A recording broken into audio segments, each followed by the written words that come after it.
Thank you for your previous answers. There are just a few more questions that are left. For the next question, can you explain how does data inform your instruction? How do you collect data? And how does this inform your instruction on a day-to-day basis? If you can give specific examples, that would be very helpful. Well, specifically in the state of Texas, STAR plays a big role. So when I'm looking at backwards design, obviously that's a big piece of it. So I am very interested to see how the students performed in the prior year before they come to me, and be aware of that baseline and their TELPAS scores and like those. And then I also do informal assessments at the beginning of the year, just to get a gauge of where the student's at. I also like to ask them about how where their confidence is with reading, how often they're reading independently, like away from school, just to get a sense of some things that I can help with besides just general instruction. Like I find often that when a child has very low confidence and they feel like they can't do it and they're never going to understand, it's like a self-fulfilling prophecy that they don't do as well. So building up that confidence is very important, specifically if they're in English, like an emergent bilingual.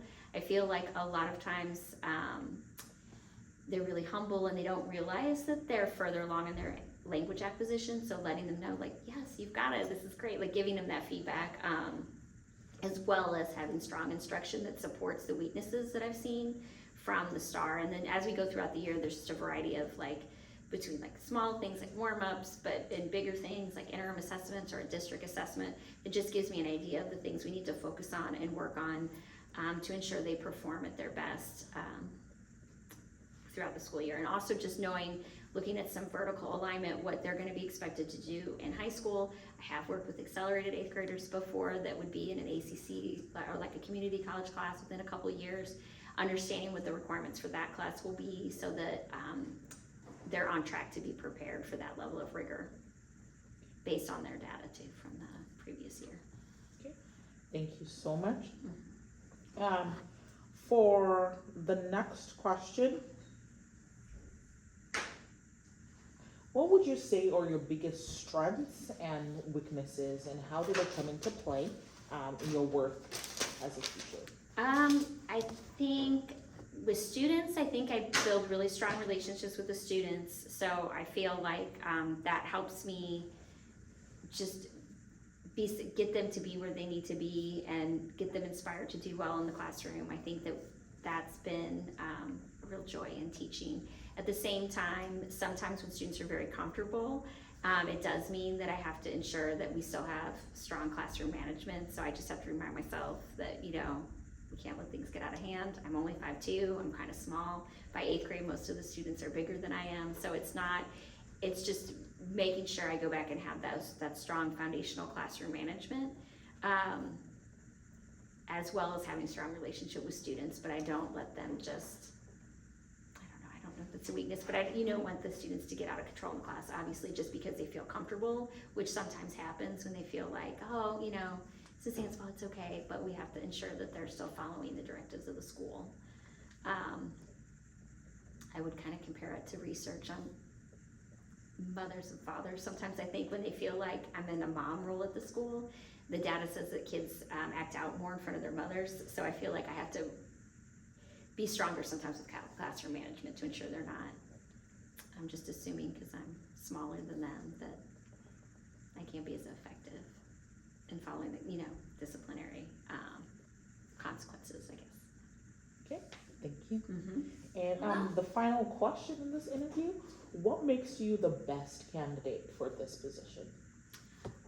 I think that over the last, I guess this will be my 8th year in middle school, I've just learned a lot. I think that my content knowledge is much stronger than it has been. I'm a certified reading specialist now. I am actually certified to work with ELA students from like pre-K all the way up to 12th grade.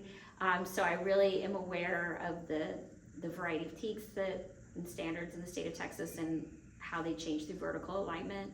I familiarize myself, even though it hasn't a requirement necessarily for middle school teachers at this time, with the foundations of the science of reading and what the elementary school teachers are being exposed to ensure that we are aligning with that level of instruction at the middle school, and that we're using research-based practices. So I really think at this point I've just grown a lot, and I've found that I've had pretty effective content for the most part. I've been very pleased with my students' performance on things like the PSET and the STAR, but also just their growth throughout the year, and their preparedness for high school. I feel like I hear that they're doing well when they move on and go into the high school, and I feel like I'm helping to set that foundation for them. So I think in general, pretty confident in my ability to be an effective teacher. Thank you so much for responding to all of these questions. Do you have any questions for me?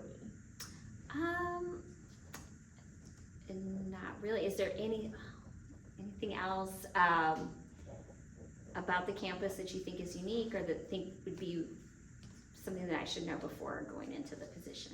Okay, thank you. As a campus, we do have a very diverse population.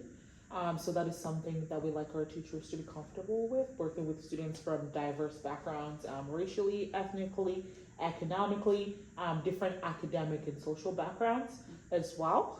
And that teachers are responding to students very well in a variety of situations. So that is one unique thing. It is also the strength of our campus that students are able to build friendships outside of whatever they might be experiencing at home or in their community.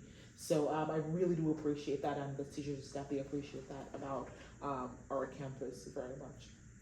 Also on our campus, we have a very strong teaching staff. The teachers collaborate very well with each other. We do have everyday PLCs where teachers get to work with each other. They can model lessons, ask each other questions, ensure that their curriculum is properly aligned, and that they also have some time for planning where they can plan together with their colleagues. In your response, you talked a lot about grade level teams, and this is where grade level teams would be able to function together to ensure that all the teachers were well supported. Also, on this campus as administrators, we do ensure that we are in the hallways, that we are coming into the classrooms, seeing how teachers are instructing students, and that our presence is visible and felt. And you can expect that we are going to be giving you feedback very often, and we're looking for your own reflection on your teaching and your experience as well, so that you can continue to grow and become strong, and that as a campus we can continue to grow and become strong and achieve our mission and the visions that we have for the school. So those are some important things for you to know about the school. About the position itself, it is teaching 8th grade only. So you're going to be teaching 6 sections of 8th grade. In general, you can expect your classes to have between 20 and 25 students. There might be some classes that might have 1 or 2 numbers higher than that, or 1 or 2 less than that, but those are the average numbers that you can expect on our campus.